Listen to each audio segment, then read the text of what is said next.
Oh no. Hi, I look like this. This is the last day I have access to Mount View. My pass expires at literally midnight, so I've come in to have a dance for like cardio, for craft, primarily for fun. So I look like this. Also, it turns out this is a great hangover cure because the other night, I need to know now what we know. And now I feel great.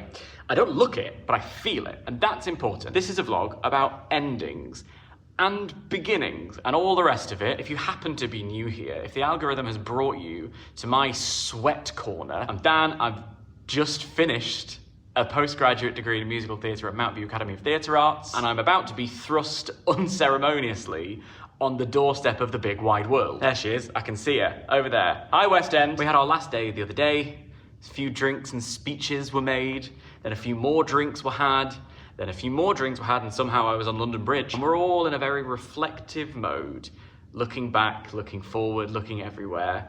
And it's wild to think about. And so since it's my last day in the building, I thought I'd take you on a little tour of some of the special places, and then I need to go home and bake some things we're having a celebratory barbecue. Before we go anywhere, in the name of being in the big wide world and needing to somehow support myself, I'd like to shout out this week's video sponsor, Incogn, and I'm going to send you over to sponsorship, Dan. Thanks, main video, Dan. This week's vlog is sponsored by Incogn. Lately, I'm hyper aware of my online footprint, the data that's out there, and the people who might use it for nefarious purposes. Feel like I can't go more than 2 minutes without being asked to input an email address, or just do a simple search for a project that I might have an idea for that maybe one day I'll consider doing at some point in the future, maybe one day possibly, without being chased by ads. Right now, I'm getting an excessive amount of ads for those beautiful, beautiful £1 million homes in the middle of absolutely nowhere, which is ironic because yes, I would love a shiny new kitchen, and yes, I would love to be left alone. This whole extravaganza happens because there are data brokers out there mining and aggregating your private information,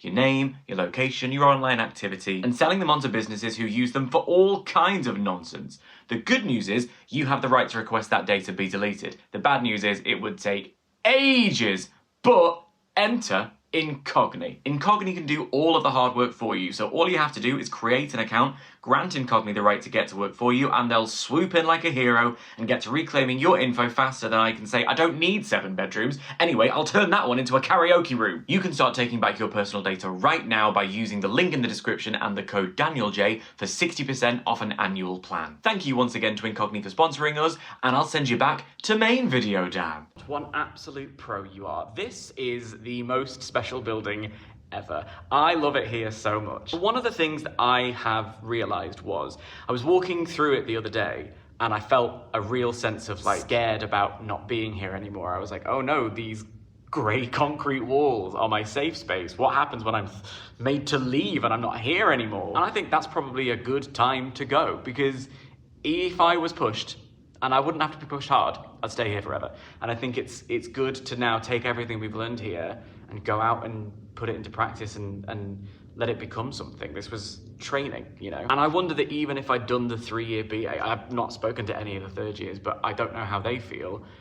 I wonder if they feel ready, or there's a little part of them that doesn't quite feel ready to go out even after 3 years of training. I've just been on such an incredible emotional and physical journey here. But as a wise man made of iron once said, part of the journey is the end. His journey ended a little bit more catastrophically than mine. Mine ended quite positively.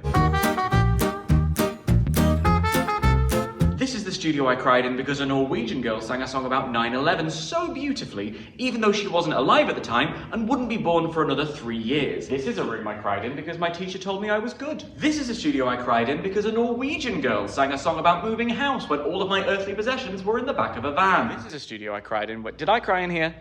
I don't think I did. This is a sofa where some very supportive conversations happen. And this is a sofa where some depraved ones happen. This is a workroom where what happens in the workroom stays in the workroom. This is the round table that we like because it's round and we can see everyone. This is the room where I had my singing lessons, including one where I was feeling so insecure, I had to spend the first 20 minutes asking my teacher if I could even sing at all.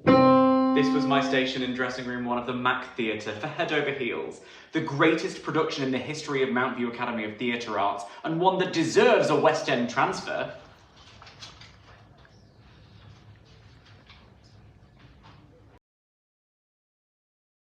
So this is me in the real world. I hate it. I don't know if I've said this on the channel before, but I've definitely said it elsewhere. I feel like the last couple of weeks of Mount View were joyful and scary in a way that was different to all of the other joyful and scary that's happened at Mount View, because I was having what can only be described as the Sunday scaries, except instead of it being just a Monday, it was the rest of my life. I really clung to those last couple of days at Mount View. I was not letting go. And then we had a lovely barbecue at Mia's house, which was a really nice way to like bookend the year. I made brownies, blondies, and mac and cheese. I didn't film any of it because I'm foolish, but they went down a treat and you're gonna have to trust me. And I know full well that my mac and cheese can be even better, so maybe that's a project. It's important to have a project. I'm gonna try and perfect mac and cheese. I do think it's important to have a project. It's important to have plans, because if I'm not careful, I know I'll fall back in on a whole bunch of habits that really developed over the course of definitely the last 5 years, if not before, that led me to a sort of real awareness that I was stuck in a rut that Mount View has helped to pull me out of.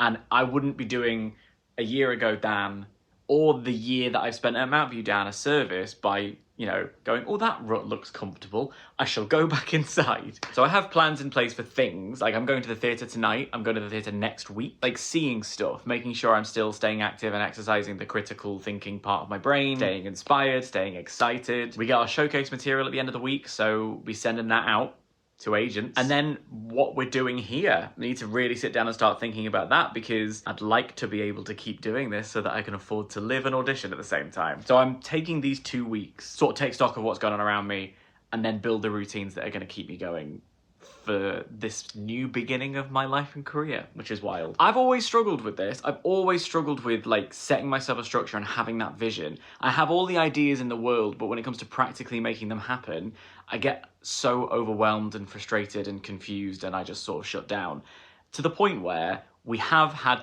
conversations about ADHD. I don't want to be one of those people who self-diagnoses off a TikTok, no offense, or undercuts the reality of neurodivergence for people who are diagnosed and have lived with it for a long time.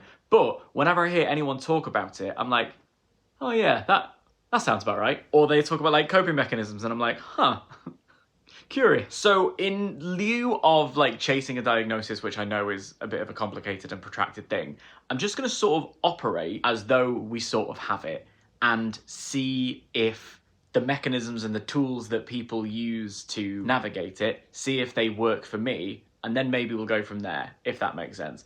It's worth an exploratory shot. The reason I'm sort of bringing this up is because we had a goal setting workshop in the last couple of days of term, which was really lovely. We started off by making this vision board, and I liked it very much. She had us like close our eyes and imagine a lovely view. And so I imagined the view from my favourite bench on Embankment that I used to go and have lunch in when I worked at Waterstones in Trafalgar Square. That's the London Eye, as you can see, some buildings there. Bridge with lots of buses, and I think that's supposed to be a taxi. A boat, lovely flowing River Thames, must be high tide. And then underneath it, she had us write down like some things that we might like to achieve. Mine are things like own a home with a nice kitchen and a bright garden. But then I also wrote stuff like Man United season ticket. I want to travel Europe, eating. So that was a really nice part of the goal setting workshop. But then we started to get serious. When it came to setting goals, I sort of had no idea, and I realised this is why I've struggled with objectives at school all year. In acting, your objective is obviously what drives you through the scene, what makes you make certain choices. You choose certain actions and tactics to play in the scene to ultimately achieve your objective.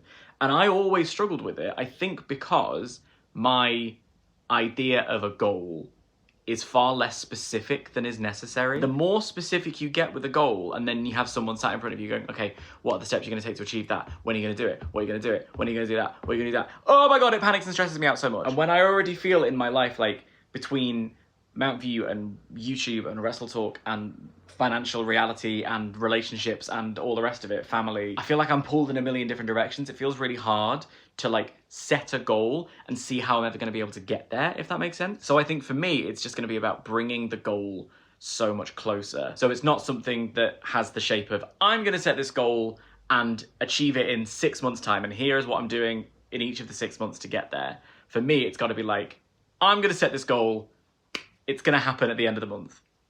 What do I do? Do you know what I mean? Or like the goal has to be a lot smaller. So I'm still sort of working on that, and I'm going to do some research and maybe reach out to a few people to try and figure that out, because I don't know how to do it. And I think I'm not a goal-oriented person. I went to drama school. I have 2 degrees now. I've achieved in my life. So clearly I am a goal-oriented person. I just don't know how to set them. And I think that's where my brain sort of thinks I've coasted to so many opportunities and so many achievements in my life. So that's part of what the next couple of weeks looks like, is understanding how I'm going to be able to set myself up a structure, set myself goals, and figure out how to navigate the world with all of the new information I have about my craft and myself from the past year. And then it's just, you know, the small matter of doing it. So do you have any tips and tricks? I'm going to turn this into a call to action. Do you have any tips and tricks that are going to help me understand how to set myself goals and keep myself accountable? What do you do? Help me. I have a couple of videos scheduled for the next couple of weeks, fulfilling obligations, shall we say. And then I don't know exactly what the next chapter looks like because I'm working out a strategy and a plan. So in the meantime, love you for your patience. Thanks for being here.